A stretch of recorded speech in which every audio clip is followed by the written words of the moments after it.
Joining us live in the studios is Honorable Harriette Chiggai. And the other one name? Guy. Guy. Who is she? She is advisor to the president on matters gender. Yes, sir. So everything to do with gender, she advises the president. Kabisa. Now she launched this program called Safe Houses or Safe Homes. Safe Spaces. Safe Spaces. Yes, sir. Launched last month in New York City. And this is what she's advocating for. Yeah.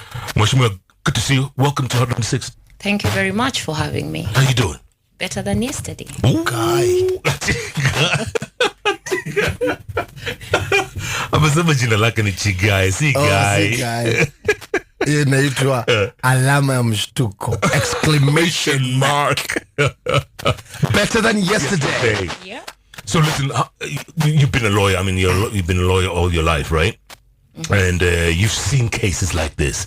And we'll talk about cases we see in the papers every day.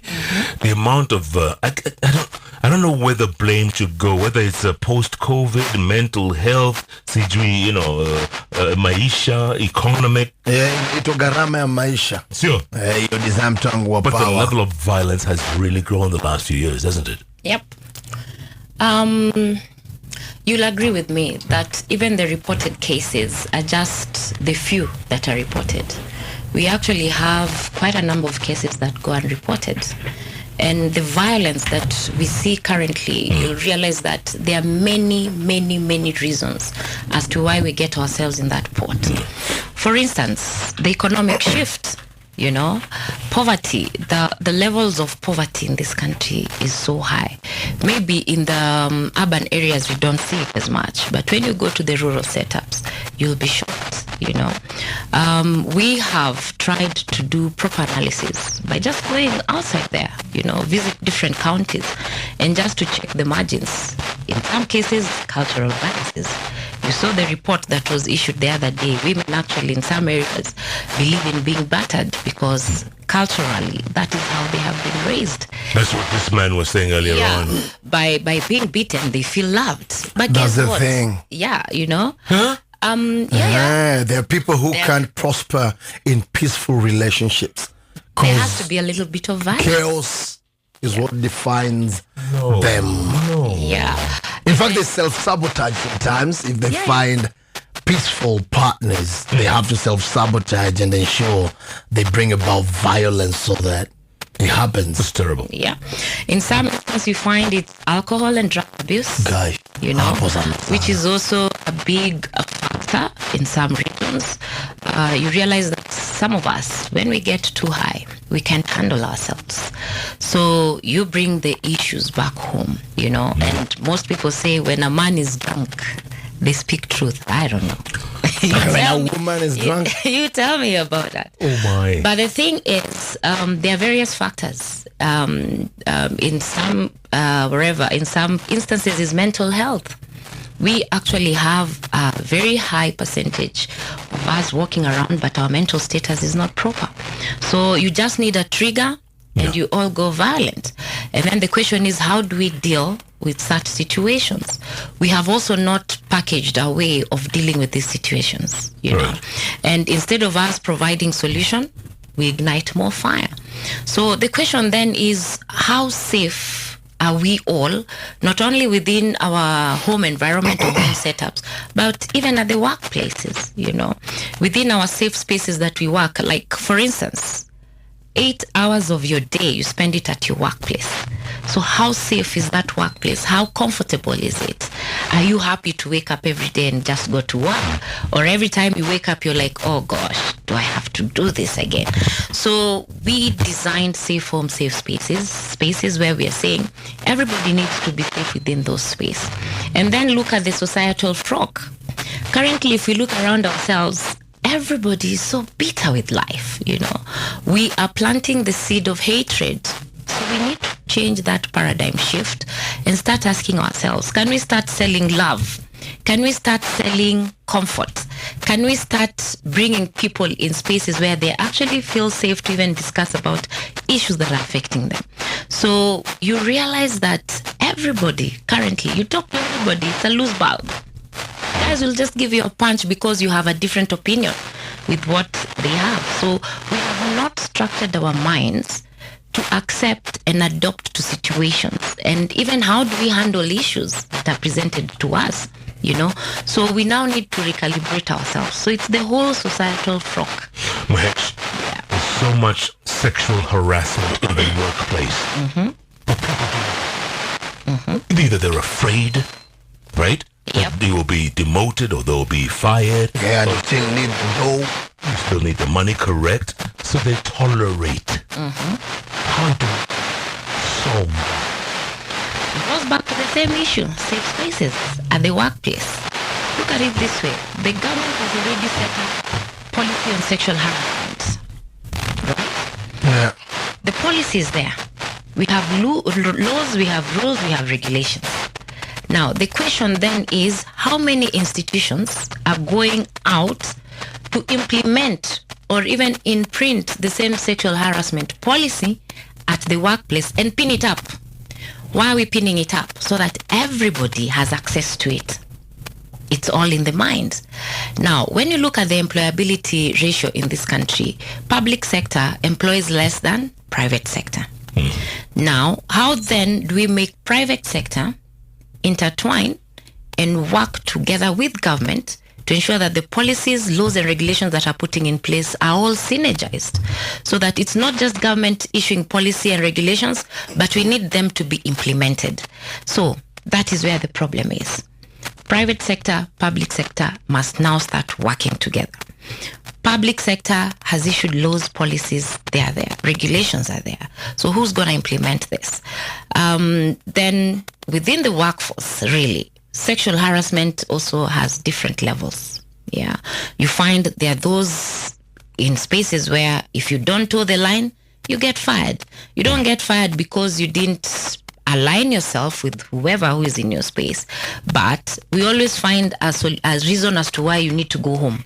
Nobody will say it's sexual harassment. The two people who are in this space, it's the ones who are within the same space of who is being harassed by who. So we need, even as institutions, to institutionalize these policies and to take action. For those who are victims within the sexual harassment realm, the question we ask is, how brave are they to do that which will save the next person? Because sometimes you need to sacrifice yourself to protect the next person who's going to sit on the same seat. So it's also individuals, at what level, what policies have we put in place, what measures do we have in place, and where is the space of even the management? Because now within the workforce, you find HR is the space where all employees must have audience. Do we have disciplinary related policies within our institutions? Because some cases need to be handled internally before it goes external. So those are the various ways we have to look at these issues. And institutions, have they created this safe space where reports can actually be made? And when the reports are made, how do you handle such kind of a case? It goes back to the HR policies and the institution itself and what mechanism they've put in place to protect their employees. Yeah. Very interesting, huh? Yeah. And then, okay, so you came up with safe homes, safe spaces. How did that come about?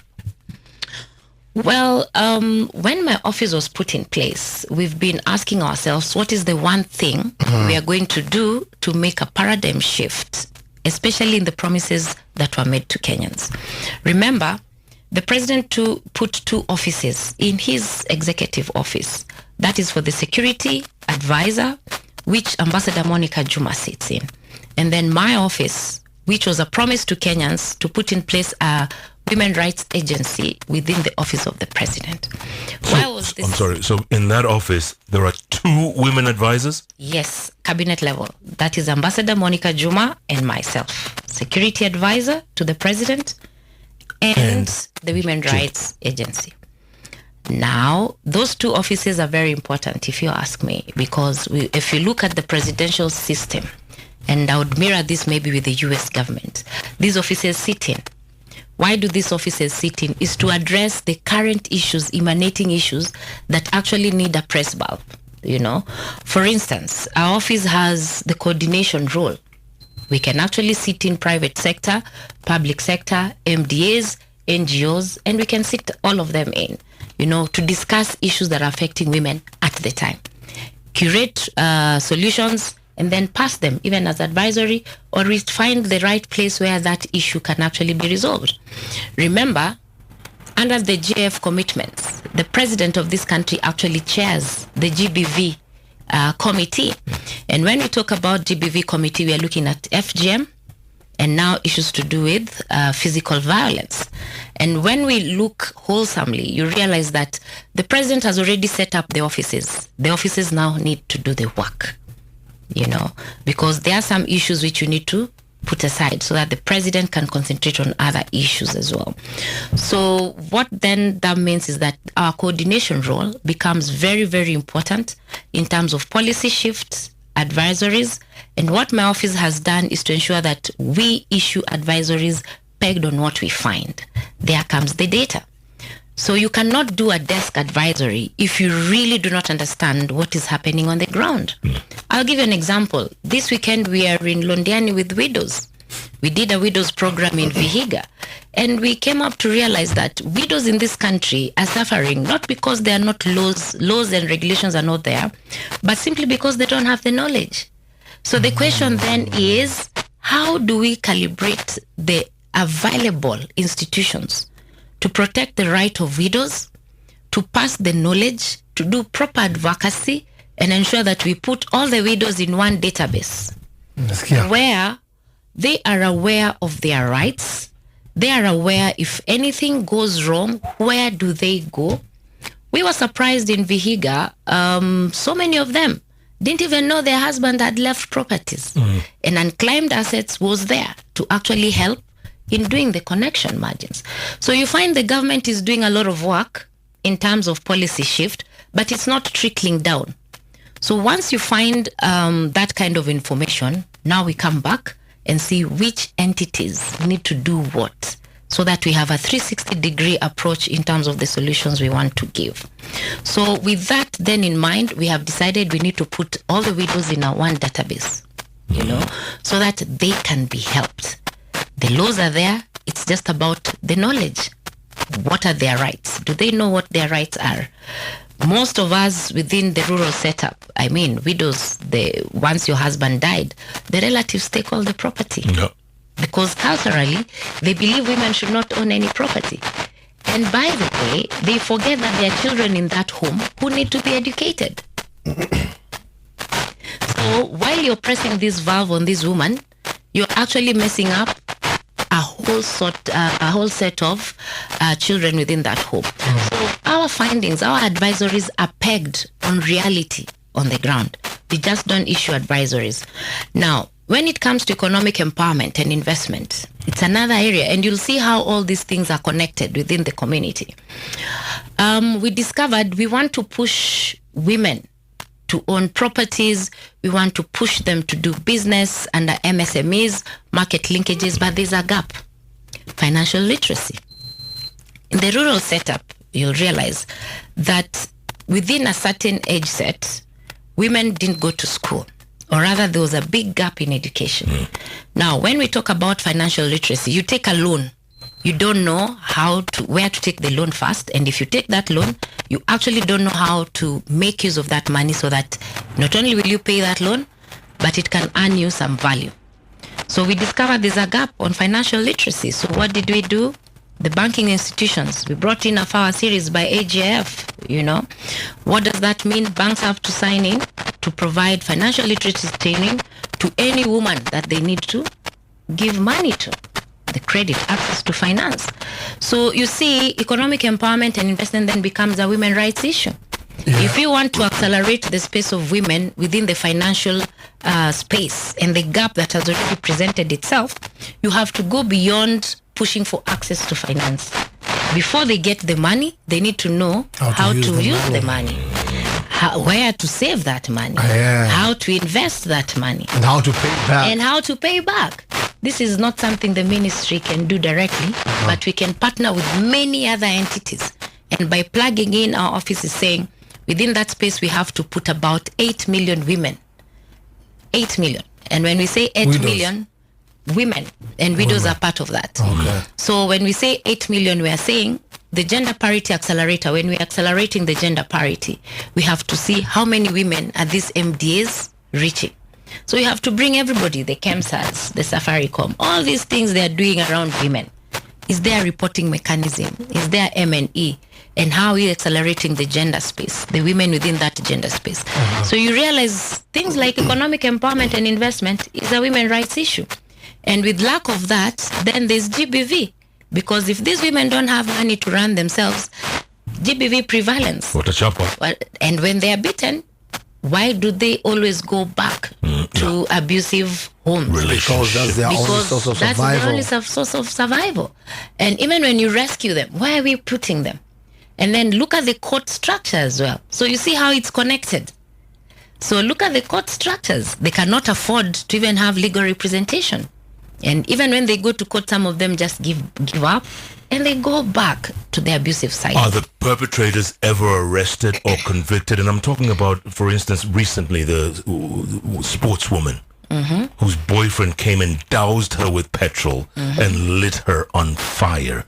Remember, I mean, he died later from his wounds as well. Yeah. But cases like those, are the perpetrators ever caught and convicted?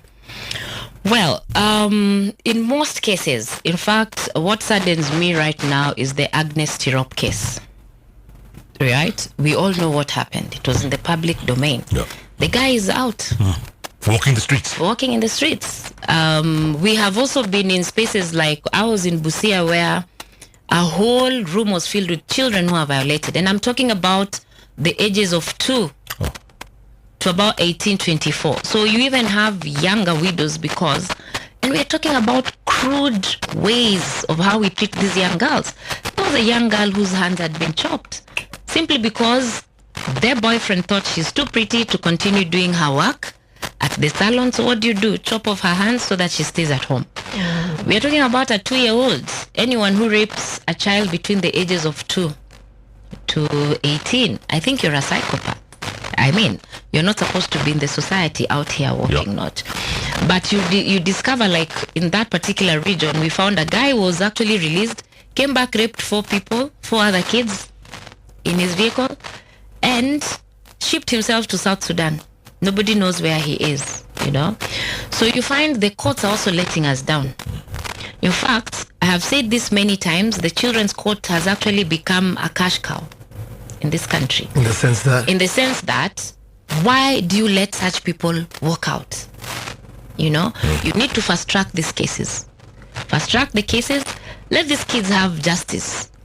Put these people in so that they don't come out here to cause more damage, you know. And I keep saying, we do not want, you know, for a long time, many people don't want to talk about GBV. But it's as serious as it coming closer home. You know, last December, a friend of mine calls me and tells me, you know what? My daughter has been violated, a 13-year-old, you know? And I'm like, what? What can we do? He says, we need to do X, Y, Z. The gentleman is released. For some reason, that man is killed by the community or something. The guy dies. Now look at what we have done. This child has not gotten closure. This man, someone killed him. So the case then becomes very complicated because where do you place this 13-year-old? She never had closure. The gentleman has been murdered. What next? So we think these things are far until it happens so much close to you, like within even your homes. You also realize some of these perpetrators are within home setups because anyone who rapes a child, you come to realize it's people who are well known to them. Yeah. People where these young women are more comfortable and familiar. And familiar. So then there goes our societal frock. What is the role of the church? I keep saying every weekend we are in church. What is the role of the church in shaping how the society needs to relook at how we deal with each other? I have seen currently we have prophets now who are prophets of doom. Instead of them coming together and telling us or helping Kenyans unwind, you know, and recalibrate how we want to look at life.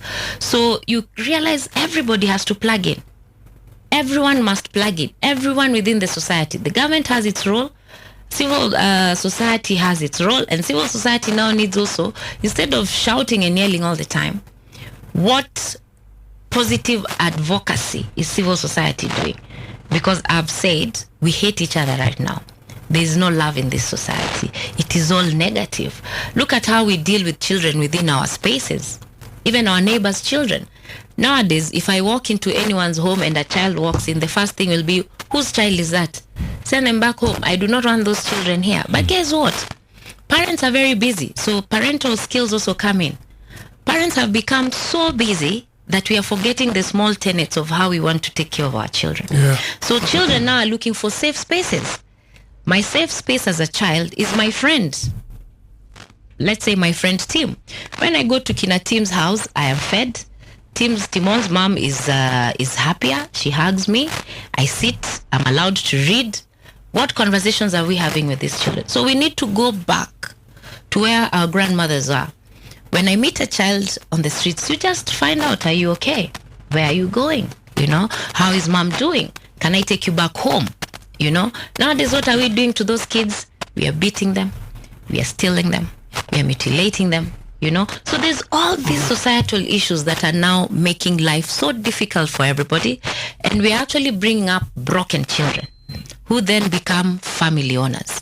So what are we doing to the society? So it's a lot of work, but we also have to look at ourselves. We have to look at ourselves in the mirror and tell ourselves we must change how we want to relate with each other and extend that hand of care, you know, which is now lacking.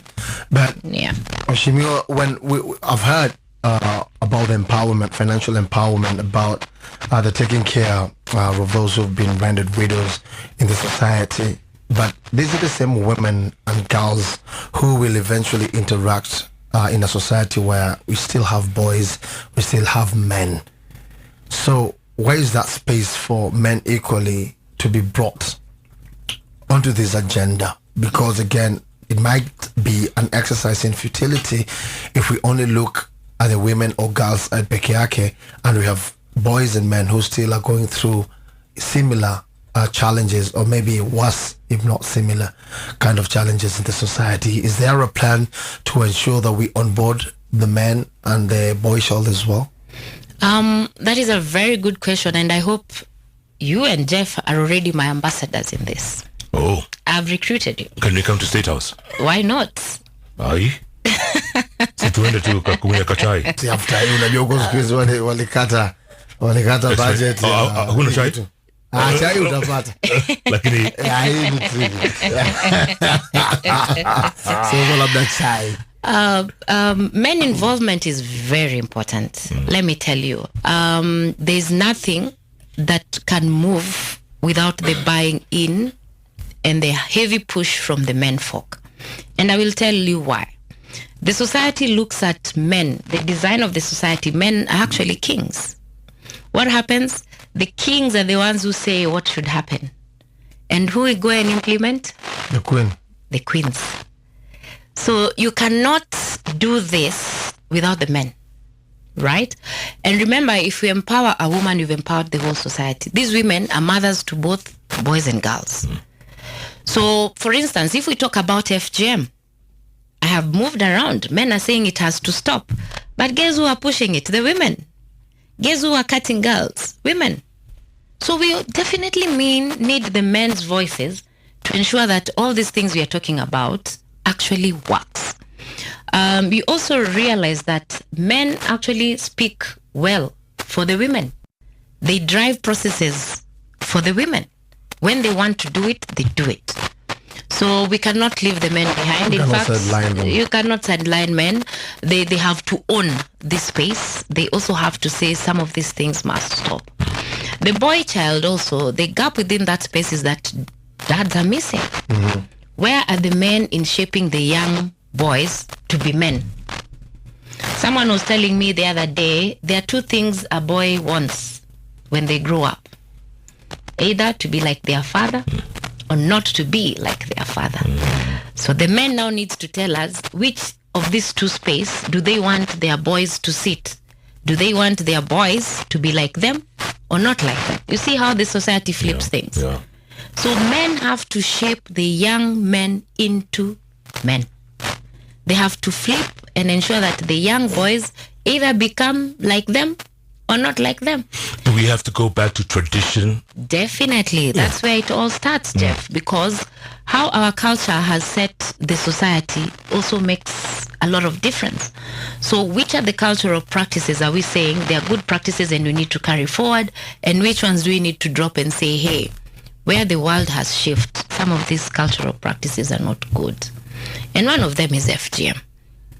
You'll discover the women who are cut, especially in different segments or in different parts of this country, they have so many other health problems that actually affect the children who are born and them themselves in terms of mental health.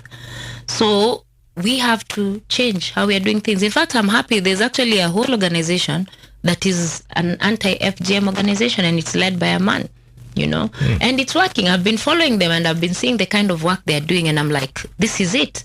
If the men speak out, the women will now say we have to end this thing.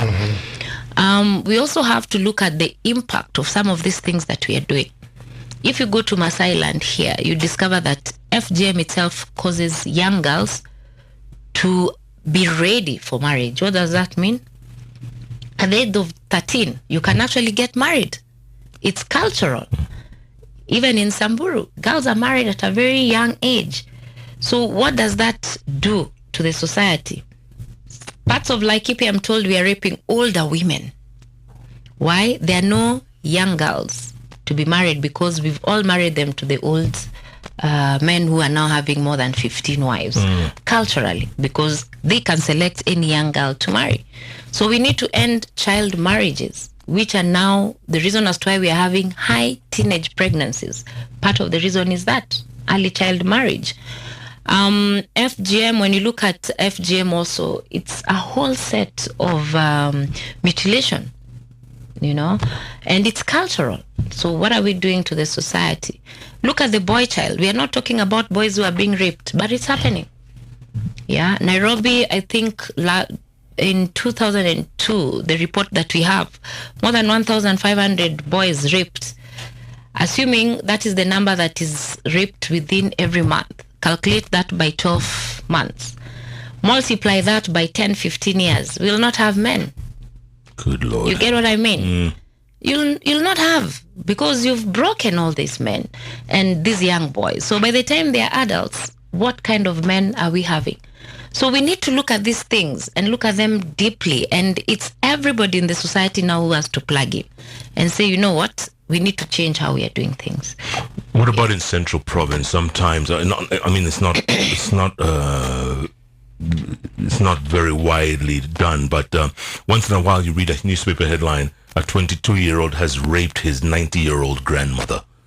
Is that other societal problems? Is that alcohol? Is that drugs? Is that what drives that? Exactly, and that's why I was saying there are many reasons as to why these things happen. One is mental health. By the time an 18-year-old is raping a grandma, I think there's a devil in between there, in one community, look at Kilifi and what is happening in Kilifi. There's one community where somebody said engaging in a sexual activity with an older woman, they believe culturally they are going to heaven direct because the older woman is on her way to heaven. Can you imagine the kind of thinking we are having? That's how Tosh Rama Shosh thinks. Yeah. And there's other societies.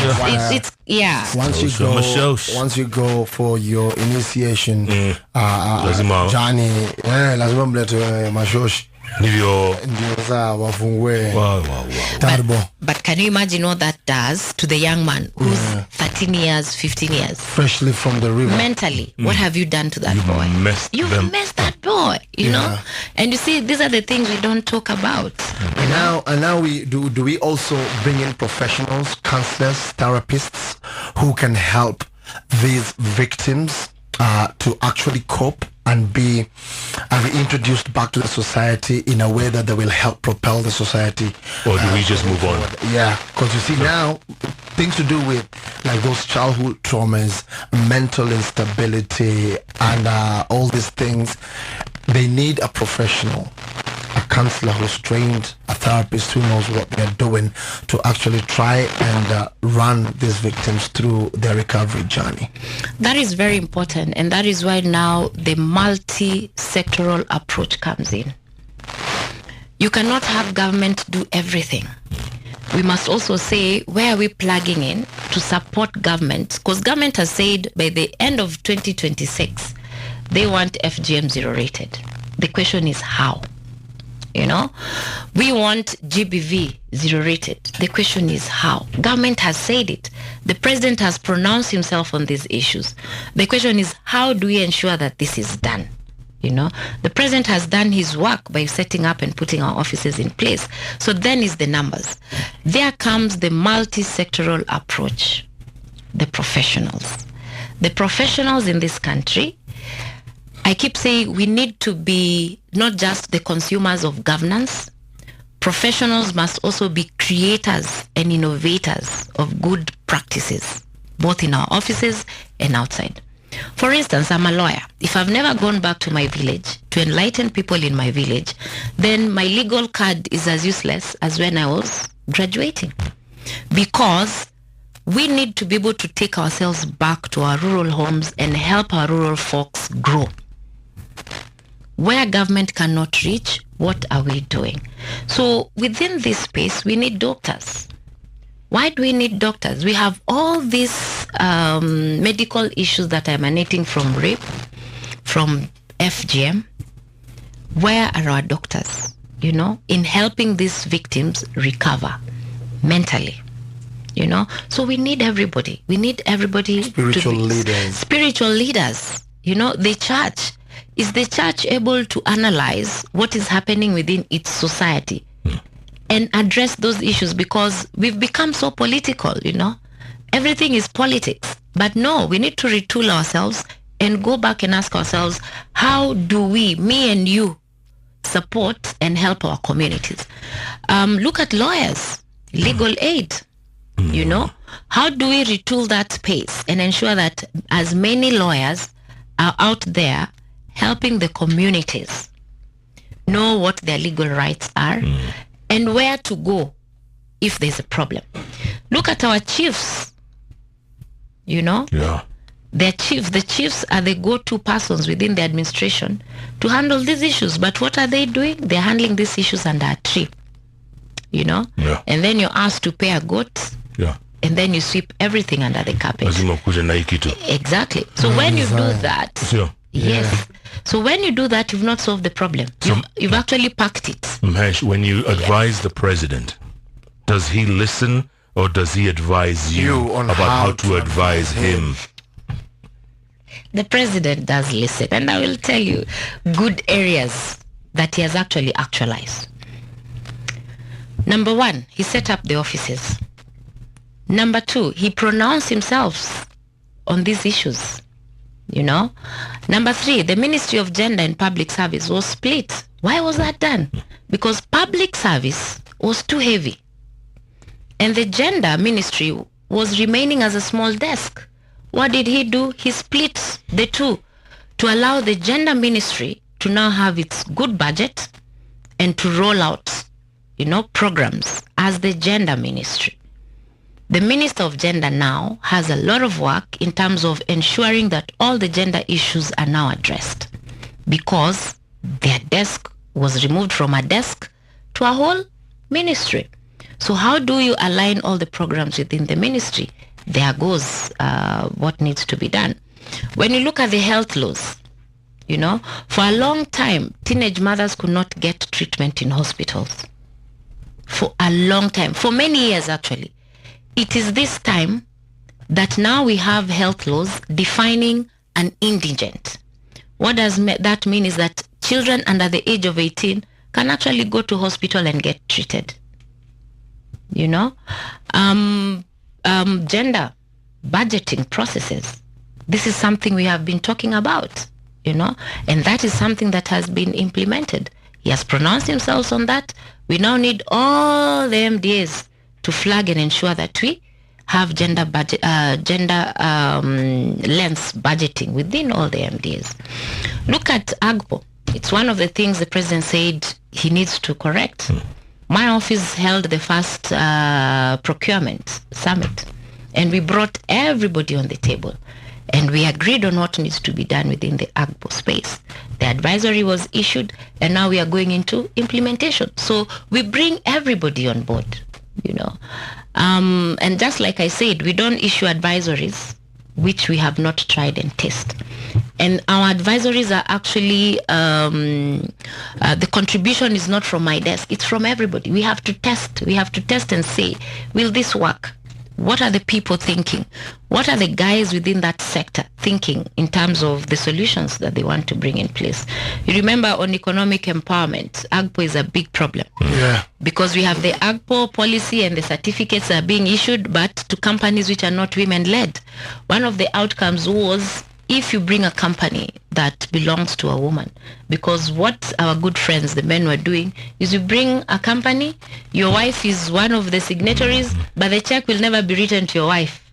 It's written to you. Comes to you. Or your company. And some of them even had the signatures of their wives. So you never see these wives. Actually, the wives don't even know that the company exists.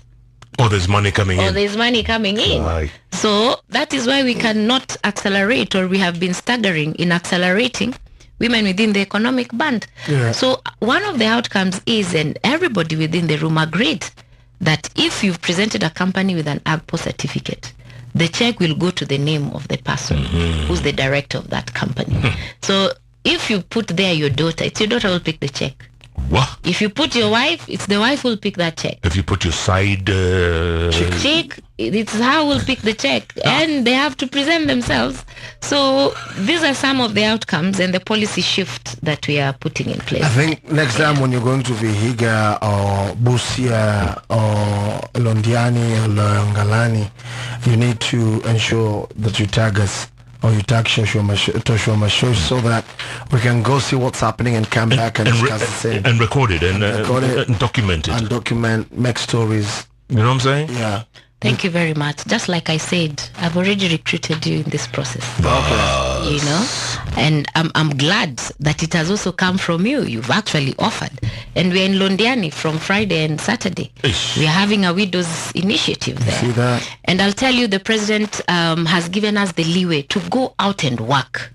He wants to see results, you know, and this is part of it. So how many widows will we reach? That is our target. Good. How many widows will we reach? Good. When we look at issues to do with border, you know, on teen pregnancies, they have highly been accused of being part of the problem. But we are saying, hey, wait a minute. We have to change the outlook and outlay of border and how we deal with border. So education, the ministry has now to plug in terms of the children in schools. Borders, we want to involve them as well. Can we have safe borders? You know, you saw the story can the we? other day. Can we have safe borders? Can border riders be trained on safety, the importance of them having insurance, the importance of them wearing a helmet, the importance of them ensuring that their passenger also has a helmet? And then let's look at the quality of the helmets that these people are using, because you realize that most of them, they drop. The helmet is one of the problems because it's not up to standard. Correct. Then we look at insurance. Do these borders have insurance? Not only for the bike, but health insurance. It's important. Most of them don't have the knowledge. Alcohol and drug abuse. What do most of them do? They go ride when they are intoxicated. Or high. Crazy, Or high. yeah. So it's a culmination of many things. The other problem we're having, even within that sector, you realize that not all borders are bad. It's knowledge. You need to be trained on the same issues. Investing in your passenger, because that is your office. Do they understand that is their office? Yeah. You've taken a border on loan. You're running to pay that loan that day. So what do? You're chasing time. So you have to make as much money to pay the border that day, and then the buffer is now your money. So what are we doing? We are killing young men and leaving so many young women who are widowed at an early stage. Now, the widows, can they carry the business of their husbands? Culture? Can they ride the boda, which is an investment? Remember, they have to still pay for that boda, even if the gentleman, irrespective of whether there is death or not. Yeah. So we are plugging into more poverty margin. So we have to train them to understand that even if you have a business, who else are you molding? Yeah. You can have more than one boda, you can have two, you can have three. You can even be the employer in case of any eventuality, you know. So all these are part of the programs that we are plugging in. And it's still sitting in our gender parity accelerator. Amazing. All right, Henriette, we'll have to talk about that more in the future. It's great. It's because this is an eye-opener. It is. Definitely, and we'll definitely follow up on this. And we appreciate you coming over. Harriette Chiggai, Special Advisor to the President on Women's Rights. Everything from FGM to rape to sodomy to GBV. Yeah. You name it. She does it. This is no doubt what we call